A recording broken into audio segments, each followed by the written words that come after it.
Well, today we're continuing on with this sermon series on building community. And today we're going to take a look at a barrier towards building community. Today I want to talk to you about loneliness. Now, in a way, it's kind of easy to talk about loneliness. At some point or another, we've all had some experience where we felt alone. Now, which is a little bit different than feeling lonely. But I think we can probably relate and understand what it feels like to be lonely. From the Bible, we could easily key in on Adam and Eve, where God said for the very first time in the creation account, after he created things, right? He said, for the very first time, he said, something was not good, right? And so then he went about to create Eve. I'm sure we can make the argument that, well, that passage is about marriage. And we're not wrong with that. But it's also an endorsement that God's heart is for us to have companionship. Now, we can also look at Elijah, who, as he was going through burnout, as he was in a depression state, God clues him in on something.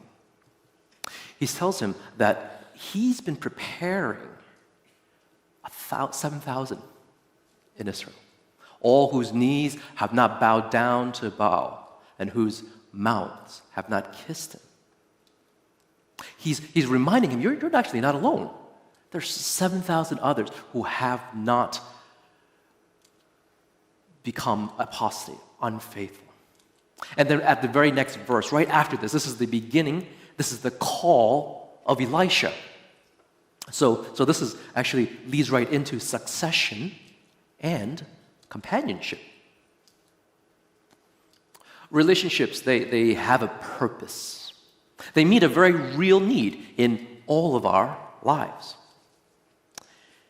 And I've said many times, the Bible, it has a lot to say about the human condition, about how God meets our needs. But what about today? What about life here in Hong Kong? It's now late 2023. So I was curious, what's it like here? What might we think about in terms of loneliness? So I actually Googled loneliness in Hong Kong. What do you think was the top results? The most common one, the very top one, had to do with issues of loneliness among the elderly. And this is definitely a real crisis, especially with more and more families opting to emigrate and leaving aging parents here. But then there's also many other examples of loneliness in other age groups as well.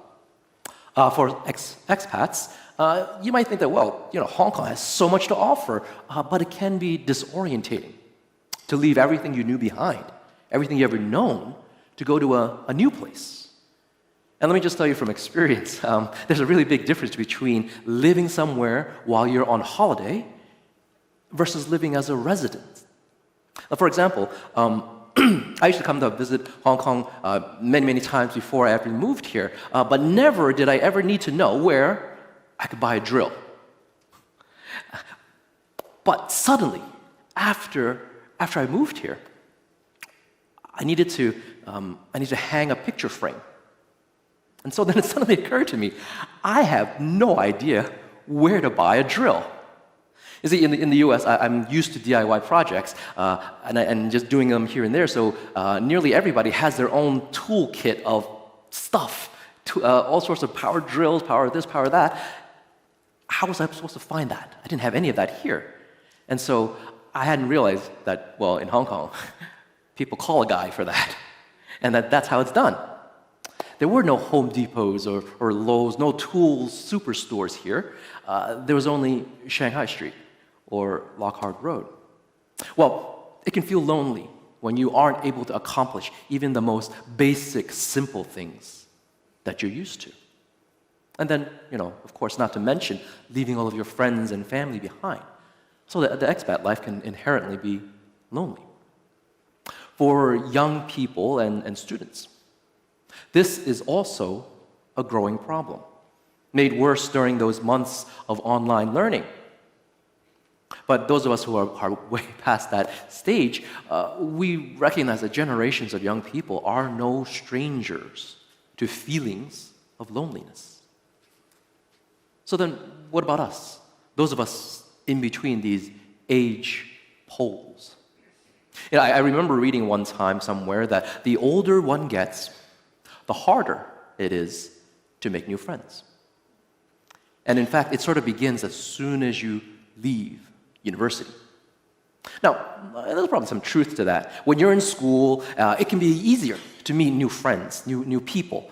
They can share similar interests and perspectives, and being so concentrated within those same few years, it makes the potential, the possibility, much easier. But what about once you head out into the real world? It's a whole lot harder to come by. At my first job, after graduating, I worked in New York City, and I worked at a bank, and so all of my coworkers, they were at least 20 years my senior. And because I was working in New York, and all of my university friends weren't, I would go out of my way to be able to meet up with them.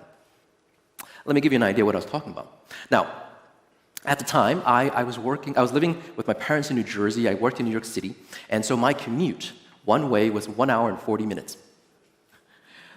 It involved driving my car to the car park, the community car park. It's a park and ride. Get out of there, catch a bus, go into the city. Once I get there, I have a choice. I can either take a bus, cross-town bus, or walk. So to do all of that, just the bus part is about 1 hour and 40 minutes, one way. So after a whole day's work, I would reverse that. Either walk or bus over to the west side, and then take a bus all the way back down to New Jersey, get in my car, and go. So that's only 1 hour and 40 minutes. On a Friday, what I would do was I would then drive another 40 minutes to basically to where my university was, because there I would meet up with my friends from university, and I would join their community group. Why would I do that? Well, I wasn't finding community. I was craving it, but I wasn't finding it at work. And when you've tasted true community, one where you are seen, are valued, where you can be encouraged and accepted, and when you can do the same for others, when you've tasted that, well, traveling nearly 2.5 hours, it seems worth every second. I wonder, have you ever been blessed by such a community? I think many of you know exactly what I'm talking about, because I think it's what drew you here to AIC. Maybe it's the friendships that you developed at AFF, or you found friendship, fellowship among common activities, whether it's hiking or table tennis, or serving on worship team or choir together, or in a discipleship class or a community group. You know how precious this koinonia is, this spiritual gathering really is. But perhaps there are some among us, or perhaps those tuning in online, that haven't tasted and seen how good and pleasant it is when God's people live together in unity. Psalm 133 says that it is like precious oil poured on the head, running down the beard, running down on Aaron's beard, down to the collar of his robe. It's as if the dew of Hermon was falling on Mount Zion, for there the Lord bestows his blessing, even life forevermore. Now, the imagery here, it might seem a little foreign to us, unusual to us, but the idea here is that precious oil poured on the head and then flowing down, it's a symbol of abundance, of goodness and blessing. In the New Testament, Jesus says in Matthew 18:20, when two or more gathered in his name, he is in our midst. How wonderful is that? So that was my experience fresh out of university. And perhaps some of you can relate to that. And also notice that the older I got, it seemed that it was harder more challenging to make new friends. Now, there's a difference here because I could network with the best of them, whether it was for professionally or for ministry. I could do it as well as my introverted self would tolerate. But whether it was in the banking world or in church, I could make plenty of acquaintances, but deeper friendships. That was more challenging. Aristotle said, wishing to be friends is quick work, but friendship is a slow ripening fruit. I wonder if you had to place a number, a guess, on how many hours would it take, how many hours is needed to cultivate a close friendship. What would you guess? How many hours? What does it take to move from a stranger to an acquaintance, to then maybe a casual friend, and then to a close friend? I don't know if you'd be surprised about this, but I was surprised to find out that there have been quite a few studies done on this, and you can find them online. I looked at one that was done at Harvard, and then there was another one I found at the University of Kansas. And here's a bit of the summary here. This is the one from Kansas. And this professor, Jeffrey Hall, says that he estimates that it takes about 40 to 60 hours to form a casual friendship. Casual, meaning, if we happen to be here and this and that. 80 to 100 more hours to transition from being a friend to more than 200 hours together to become a good friend. No wonder the older we get, the harder it seems to build close friendships.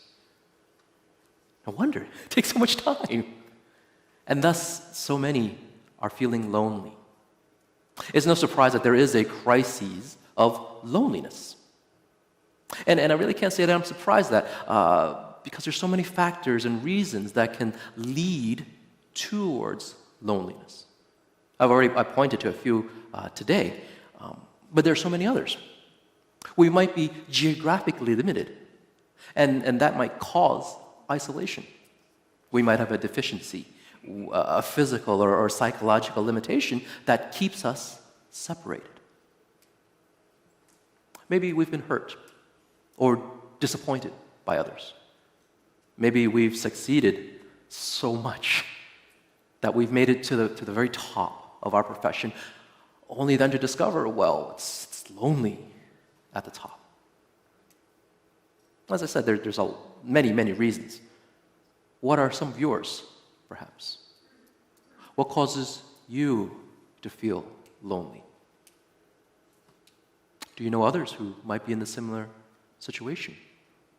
Friends, coworkers, family?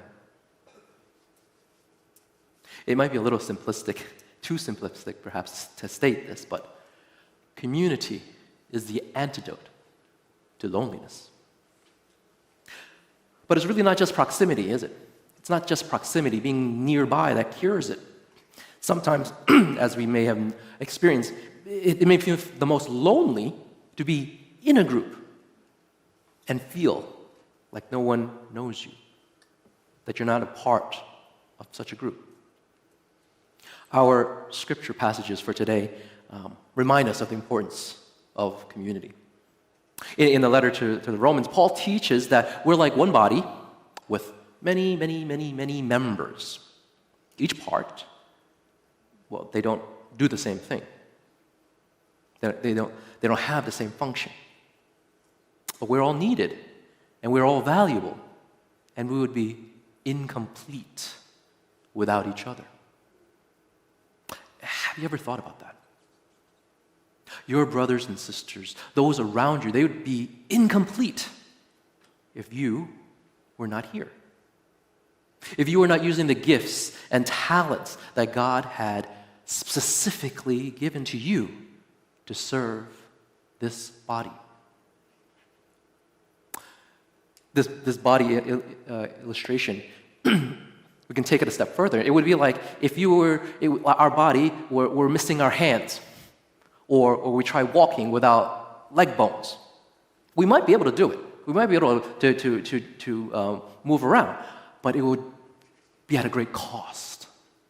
And it would be after great effort, and certainly much less effective. And that is us. The local church is one body with many members. And each member has a function. We don't all do the same thing, but what we can do, what we need to do, is divinely orchestrated, prepared by God to bless us and to bless the community. And in fact, in carrying out our function, in bringing forth our gifts and our talents, in sharing it, we give God glory, we give Him honor, and we bless others. And the amazing thing out of it all is we actually experience blessing ourselves as we serve others. Take it even a step further, sometimes it's in the serving of others do we experience healing and the wholeness and restoration that we need. And the other passage, Ecclesiastes 4. This one, this passage is so ridiculously practical. Right? In each one of these verses, it talks about so many different things. Two are better than one because they have a good return on their labor. If one of them falls down, well, the other one can help them up. But pity the one who doesn't have anyone to help them when they fall down. To lie down, they can keep warm. Well, how can one keep warm together? One might be overpowered, but at least two, they can, stand back to back and defend themselves. A cord of 3 strands is not quickly broken. So ridiculously practical here. It's always better, more fun, more enjoyable to work together.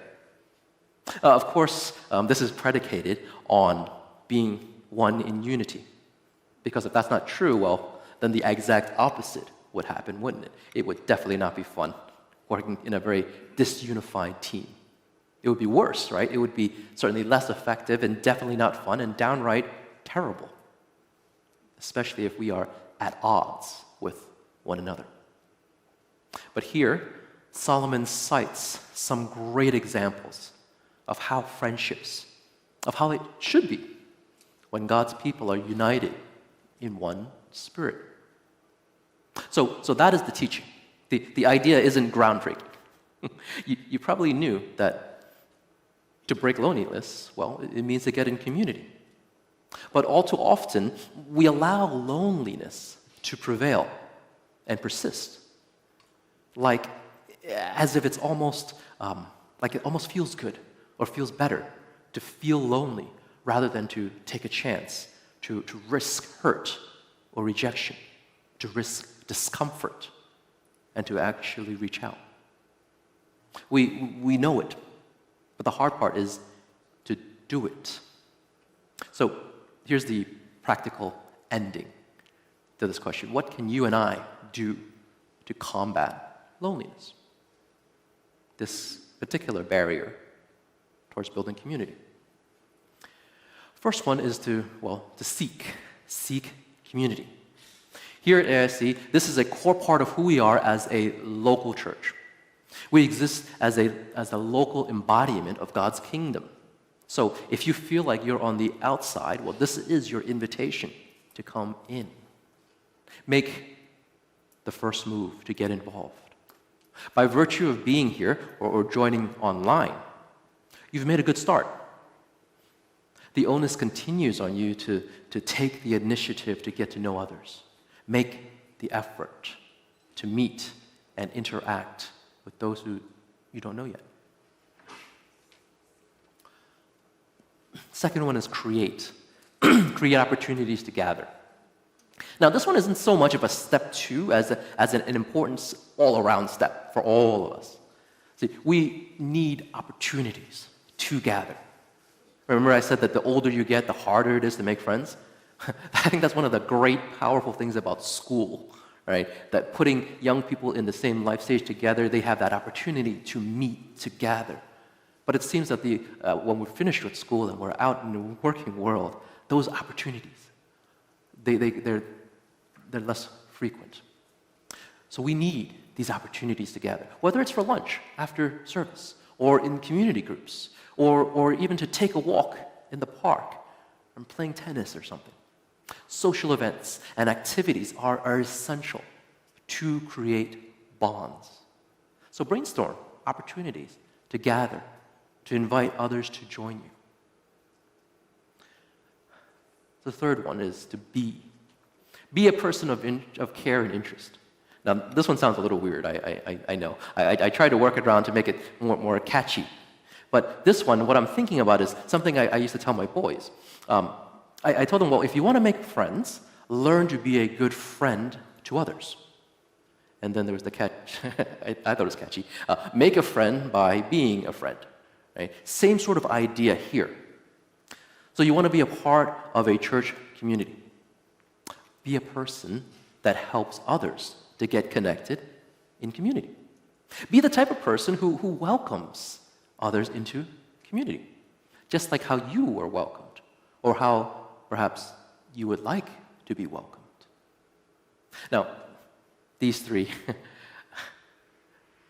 seek, create, be, these aren't rocket science ideas, but these are important and necessary ideas. The ball now is in your court. If you have an idea of something that you'd like the church to be involved in, don't just suggest it to me or to the church staff. Get involved in the planning and execution of it. That idea might just be the very reason that God has placed you here, to set that idea planted and germinated.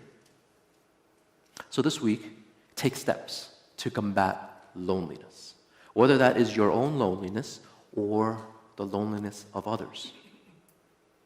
Seek, create, be.